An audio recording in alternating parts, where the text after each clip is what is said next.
এসে দেখে যাও মনিবর। বলুন প্রভু বলুন। ওই যে একটি ছোট্ট কুটির দেখা যাচ্ছে জঙ্গলের মধ্যে।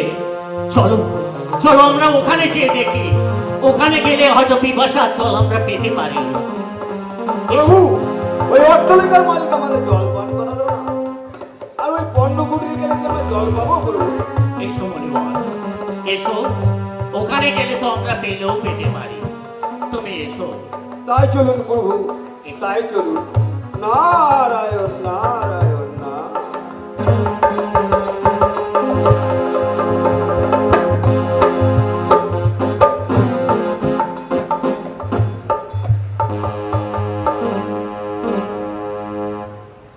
হে দয়াময়, আমি যে আর পারি না দয়াল, আর কতদিন দয়া, তোমার কি করুণা হবে না দয়াল?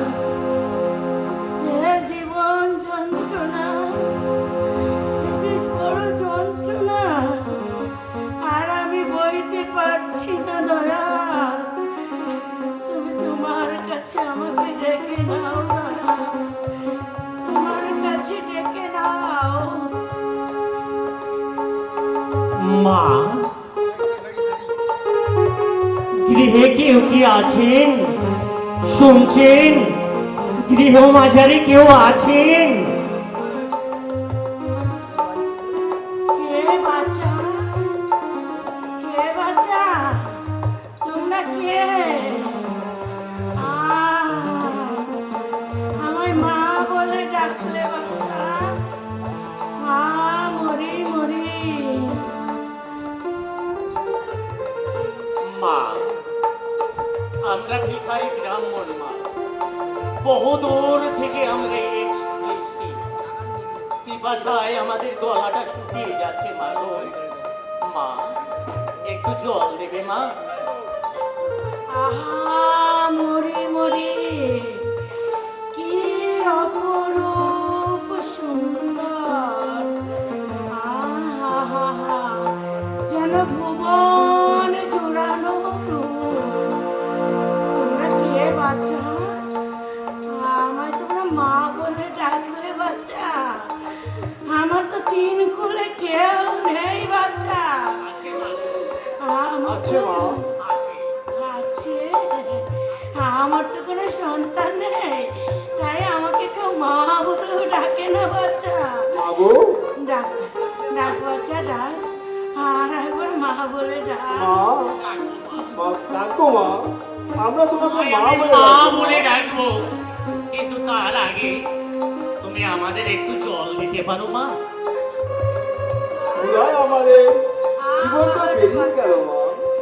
আরে বাচ্চা, এই ভোর দুপুরে তোরা এসেছিস, আর শুধু শুধু জল খাবি বাচ্চা?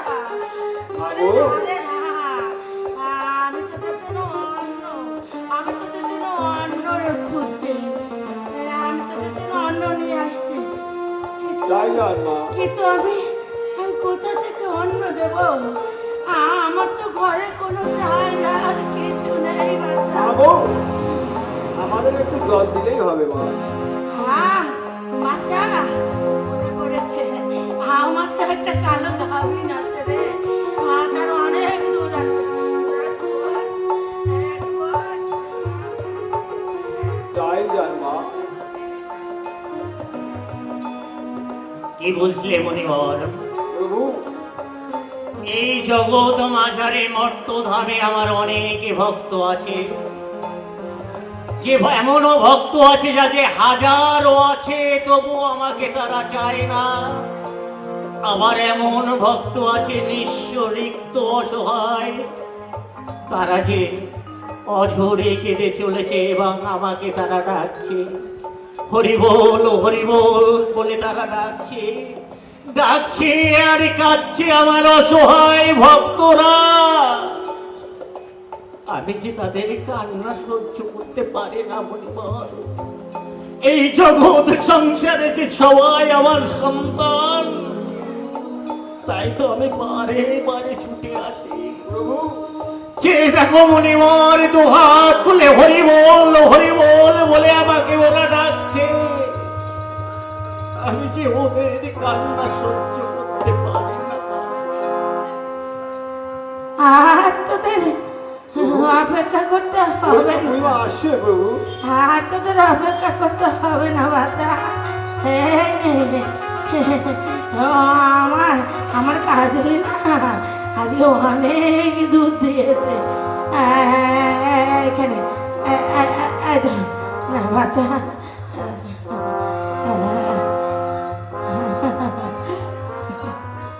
আরে বাচ্চা, বাড়িতে অতীত আসলে শুনেছি অতিথি রূপে নারায়ণ। নারায়ণ সেবা দিতে গেলে তুলসী পত্র লাগে, কিন্তু আমার তো তাও নাই বাচ্চা।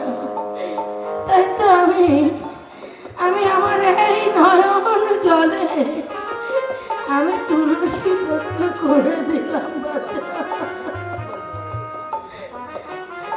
আমার তো এই দিনগুলো কেউ নেই বাচ্চা। মা, মা বলে ডাকে কেউ নেই বাচ্চা। না, আর একবার তোরা আমায় মা বলে ডাক। মা, আগো মা, শুনেছি অতিথি সেবা দিলে নাকি নারায়ণের সেবা দেওয়া হয়। আমি সে নারায়ণের সেবা দিলাম। হায় বাচ্চা, আমি মনে প্রাণে তোদেরকে নারায়ণ বলে দিলাম।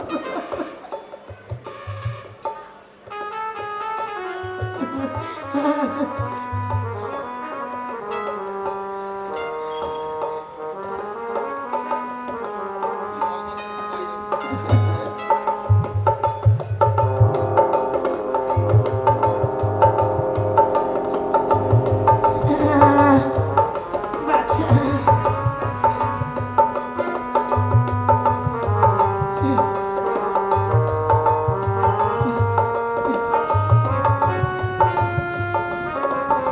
বাচ্চা, আমি আমি তাহলে আসি। আমার গাভিনটা না খেয়ে আছে, ওকে খেতে না দিলে ও যে না খেয়ে মরে যাবে। আমি আসি বাচ্চা, আমি আসি, আমি আসি।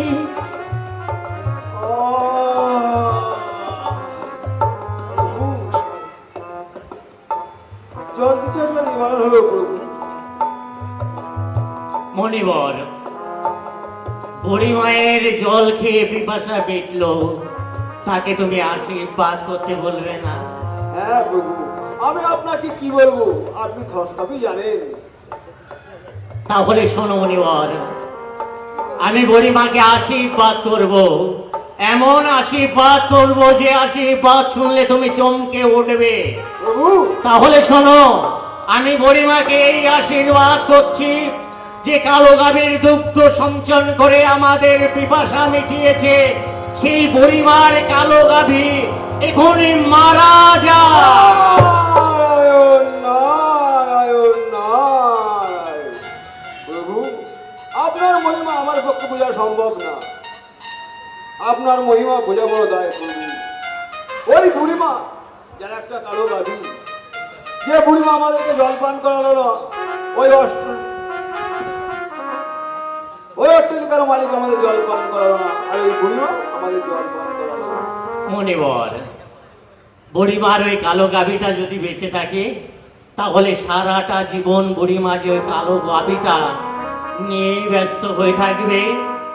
আমাকে স্মরণ করবে, আর বা হরিবোল হরিনাম করবার সময় তো সে ভাবে না বুড়িমার যে পরবারে যাবার সময় হয়ে এসেছে। তাই আমি চাই বুড়িমা এবার পরবারে যে তো হাত তুলে হরিনাম করুক, হরিকে ডাকুক এবং বৈকুণ্ঠ লাভ করুক। আপনি বুড়িমার বেঁচে থাকা শেষ সম্বলটুকু আপনি কেড়ে নিলেন প্রভু। মণিবর, তাহলে শোনো মণিবর, যে করে আমার আশ আমি করি তার সর্বনাশ, তবু যদি না ছাড়ি আমার পাশ আমি হই তার দাসের দাস।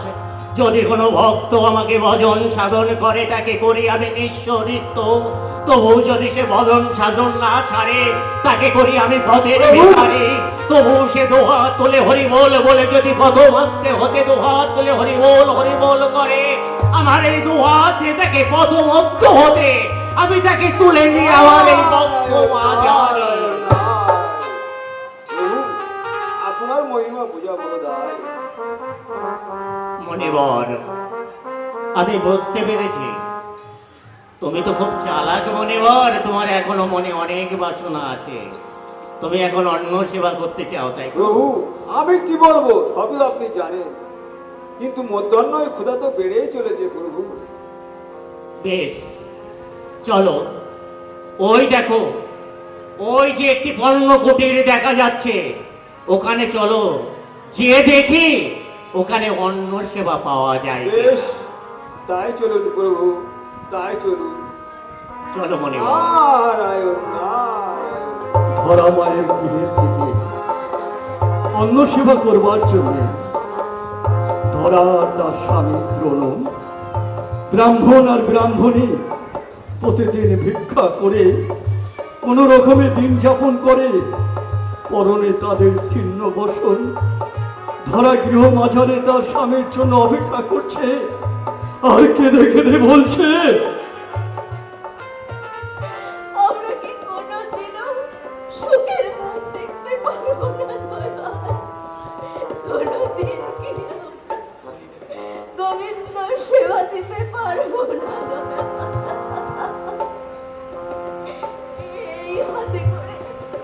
এই হাতে করে কি কোনোদিন গোবিন্দ সেবা দিতে পারবো না? বলো ঠাকুর। ওগো দয়াল, আর কতদিন কাঁদাবে দয়াল? আর কতদিন কাঁদাবে?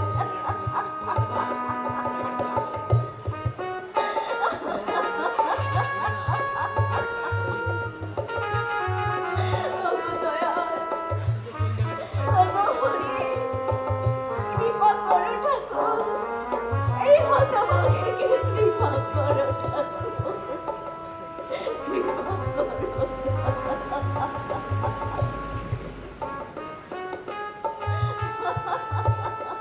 মা, মা, মা গো, গৃহে কেউ আছেন? মা গো, কে কে ডাকে আমায়? আমায় কি মামা বলে ডাকছে? আমার যে কোনো সন্তান নেই, তবে কে কে ডাকে আমায়? মা গো, আমরা মা, আমরা ব্রাহ্মণ ভিখারি, বহু দূর থেকে আমরা আসছি মা গো। হাঁটতে হাঁটতে আমাদের পা দুটো আর চলছে না মা। এই মধ্যাহ্ন বেলায় আমাদের পেটটাও যে চলে যাচ্ছে মা গো। মা গো, আমাদের একটু অন্ন সেবা দেবে মা? অন্য সেবা দেব, নিশ্চয়ই দেব। হে ব্রাহ্মণ, তোমরা আমার গৃহ মাঝারে অপেক্ষা করো, আমার স্বামী এক্ষুনি এসে পড়বে। মা, আমার স্বামী এলে আমি তোমাদের নিশ্চয়ই অন্ন সেবা দেব। তোমরা বসো আমার গৃহ মাঝারে, আমি দেখি আমার স্বামী কত দূরে আছে। ঠিক আছে মা, যাও মা, তুমি যাও। মনিবর, প্রভু, ওই দেখো, ধরা মায়ের স্বামী দ্রোণাচার্য ভিক্ষা করে তণ্ডল নিয়ে আসছে। তুমি পদমাত্র হতে ওই দ্রোণাচার্যর সমস্ত থলে থেকে ওই তণ্ডল গুলো তুমি হরণ করে নাও। নারায়ণ নারায়ণ নারায়ণ। প্রভু, আপনার মহিমা বোঝা বড় দায় প্রভু, এতে আমার কোনো দোষ নেই। তাই আমি আপনার আদেশে চললাম উদ্দরের ভিক্ষাঞ্জলি হরণ করতে।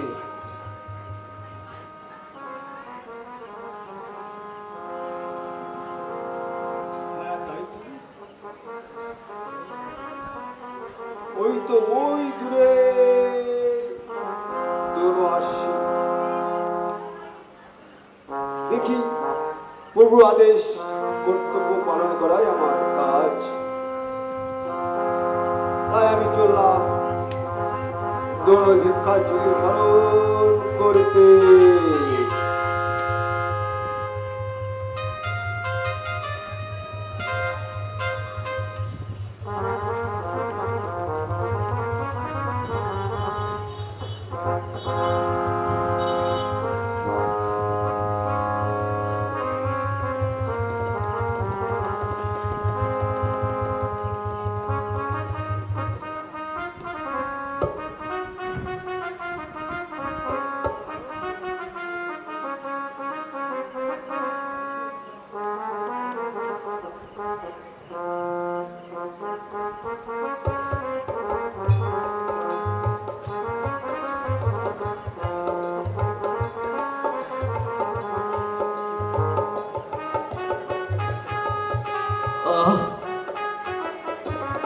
এই অবসন্ন দেহ নিয়ে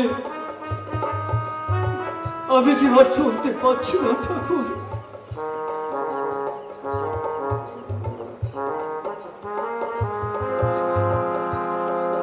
সারাটা দিন কত নগরে নগরে দাঁড়ে দাঁড়ে ভিক্ষা করে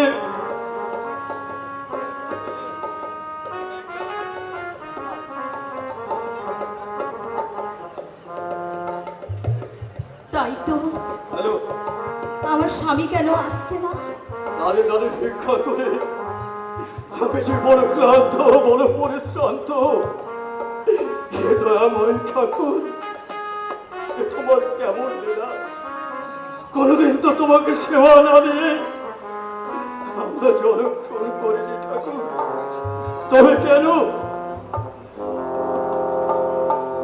তবে কেন সারাটা জীবন এই দুঃখ কষ্টের বেড়াজালটাকে ছিন্ন করে তুমি আমাদেরকে এই নতুন আলো দেখাতে পারোনি?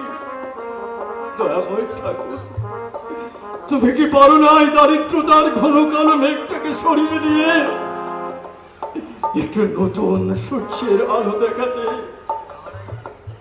প্রত্যেকটা দিন তোমাকে সেবা দেব বলে আমি দাঁড়ে দাঁড়ে ভিক্ষা করে কত পথ অতিক্রম করে কত কষ্ট করে এই ঝোলে ভরা তন্ডুল নিয়ে আসি শুধু তোমার দেব বলে ঠাকুর। তাই তাই প্রত্যেক দিনের মতো আজও আমি ঝোলে ভরা তন্ডুল নিয়ে এসেছি। দেখো না ঠাকুর, দেখো, এই দেখো।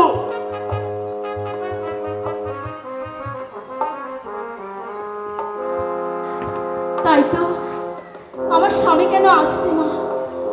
আমার গৃহ মাঝারে অতিথি বসে আছে, আমি একটু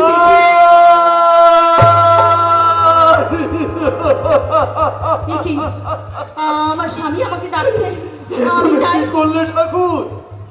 শেষ পর্যন্ত তুমি আমার ঝোলের তন্ডলগুলো হরণ করে নিলে।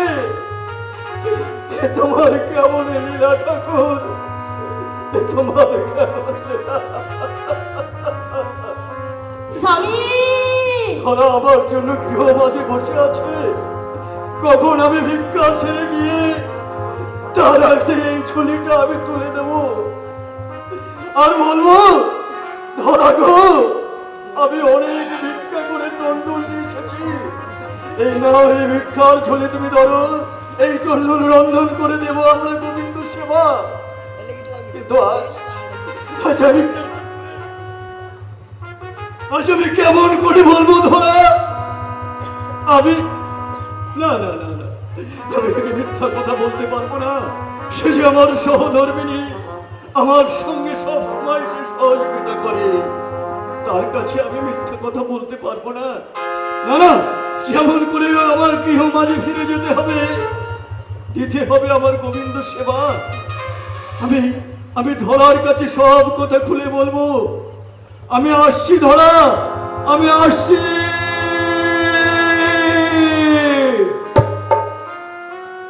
স্বামী ধরা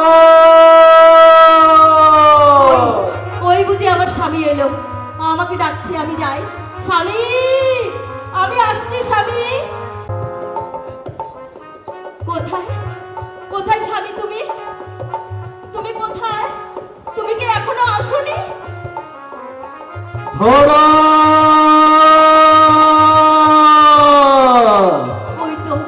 ওই তো আমার স্বামী দেবতার কণ্ঠস্বর ধরা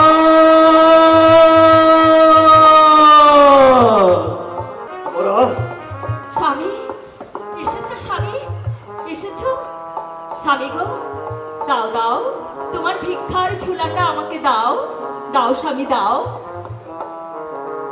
স্বামী আজ তোমাকে এত এত ক্লান্ত মনে হচ্ছে কেন স্বামী কি হয়েছে তোমার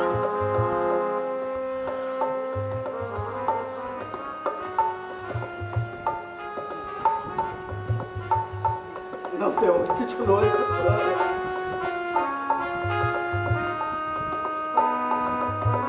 আমি কেমন করে বলবো ধরা বল ঠাকুর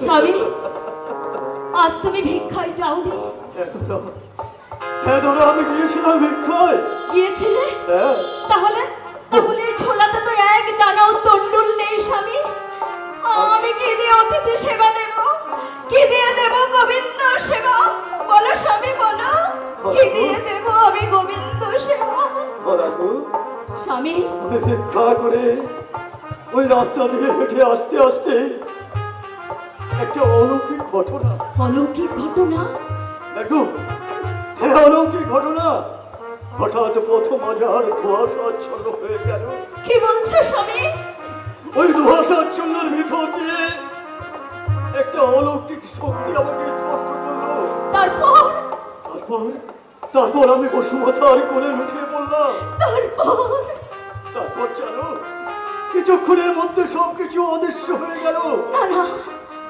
আগের মতো ঠিক শান্ত স্নিগ্ধ সেই প্রকৃতি বয়ে চলেছে তার আপন গতিতে তুমি কি বলছো স্বামী দেখো তারপর ধীরে ধীরে আমি বসুমতার কোল থেকে উঠে তারপর আমার ভিক্ষার ঝুলিতে হাত দিয়ে দেখি আমার একটা দানাও নেই কেমন করে সম্ভব স্বামী কেমন করে সম্ভব ওগো স্বামী তুমি তো জানো না আমাদের গৃহ মাঝারে অতিথি বসে আছে আমি আমি যে তাদের কথা দিয়েছি এই মধ্যাহ্ন বেলায় তাদের আমি অন্ন সেবা দেব আমি কি করে অন্ন সেবা দেব স্বামী কি করে গোবিন্দ সেবা দেব বলো স্বামী, বলো। কেঁদো না ধরা কেঁদো না চোখে চলছে আমাদের জীবনের ব্রত আর দুঃখ দারিদ্রতা যে আমাদের জীবনের অবলম্বন ওগো স্বামী তাই চোখের জল মুছে ফেলো তাই আমি নগরে নগরে ঘুরে ঘুরে বড় ক্লান্ত বড় পরিশ্রান্ত স্বামী তাই তুমি একটা কাজ করবে ধরা কি কাজ স্বামী বলো আমাকে কি কাজ করতে হবে স্বামী হয়ে কোনোদিন তোমাকে কোনোদিন কোনো আদেশ করিনি তোমার কাছে কোনো দাবি বলো স্বামী তাই তাই আজ গোবিন্দকে সেবা দেবার তরে আর গৃহ মাঝে বসে থাকা ওই ক্ষুধার্ত বৈষ্ণবদেরকে সেবা দেবার তরে তুমি আজ একটি বার ভিক্ষায় যাও ধরা কি বললে স্বামী আমি যাব ভিক্ষায় ওগো স্বামী আমি যে কোনোদিনও ভিক্ষা করিনি স্বামী কেমন করে ভিক্ষা করতে হয় আমি যে তাও জানি না স্বামী আজ তোমাকে করতেই হবে ধরা সবচেয়ে আমাদের অদৃষ্টে লেখা আছে আমি তোমার স্বামী আমি বলছি তুমি গেলে অনেক ভিক্ষা পাবে না স্বামী তাই দিয়ে দিতে পারবো আমাদের গোবিন্দকে সেবা আর দিতে পারবো গৃহ মাঝে বসে থাকা ক্ষুধার্ত বৈষ্ণবদেরকে সেবা ওগো স্বামী আর দেরি করো না মনে করে করো আমি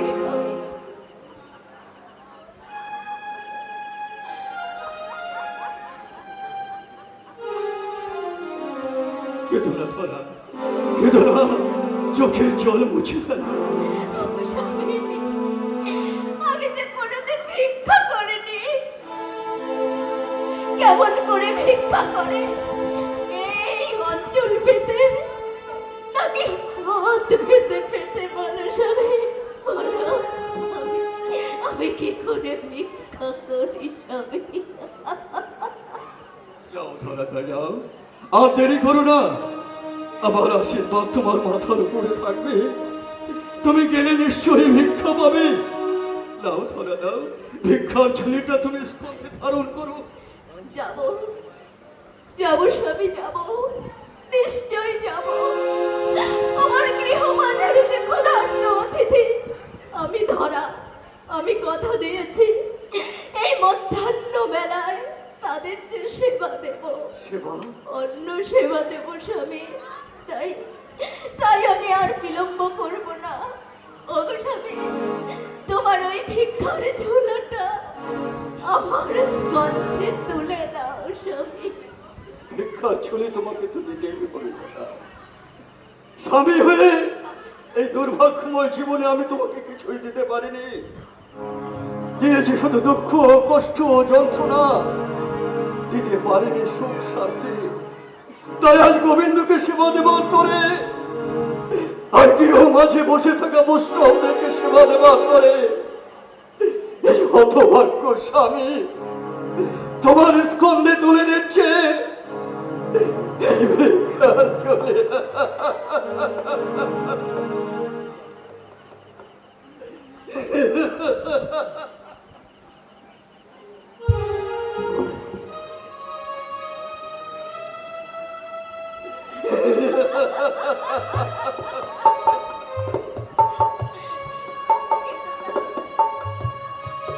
কেঁদো না স্বামী, কেঁদো না। আমি যাব, দেরি নয়। স্বামী, তুমি আমাকে আশীর্বাদ করো, আমি যেন ভিক্ষা করে অনেক কষ্ট থাকতে পারি স্বামী। বেশ, আমি তোমাকে আশীর্বাদ করছি, তুমি যেন নগরে নগরে ভিক্ষা করে ঝুলি ভরা অনেক তন্ডুল নিয়ে আসতে পারো। আর তাই দিয়ে আমরা দেব আমাদের গোবিন্দকে সেবা, দেব আমাদের ক্ষুধার্ত বৈষ্ণবকে সেবা।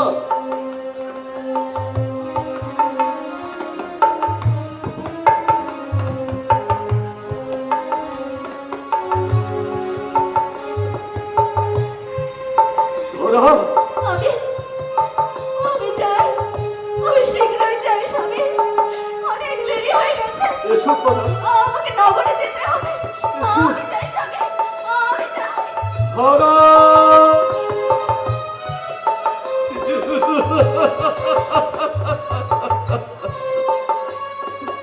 শেষ পর্যন্ত নিজের সহধর্মিনীকে পাঠাতে হলো ভিক্ষায়। হে দয়াময় ঠাকুর, এ তোমার কেমন লীলা, আমি তো বুঝতে পারছি না ঠাকুর। স্বামীর দেওয়া আশীর্বাদ মাথায় দিয়ে ভিক্ষার ঝুলি স্কন্ধে ধারণ করে ধরা চলেছে কত পথ, কত নগর, কত দাঁড়ে দাঁড়ে ভিক্ষা তাকে করতে হবে। হয়তো হয়তো সেও আমার মতো ক্লান্ত হয়ে পড়বে, বড় পরিশ্রান্ত হয়ে পড়বে। হে দয়াময় ঠাকুর, তাকে শক্তি দিও, তাকে চলার সাহস দিও, সে যেন ব্যর্থ হয়ে না ফিরে আসে ঠাকুর, সে যেন ব্যর্থ হয়ে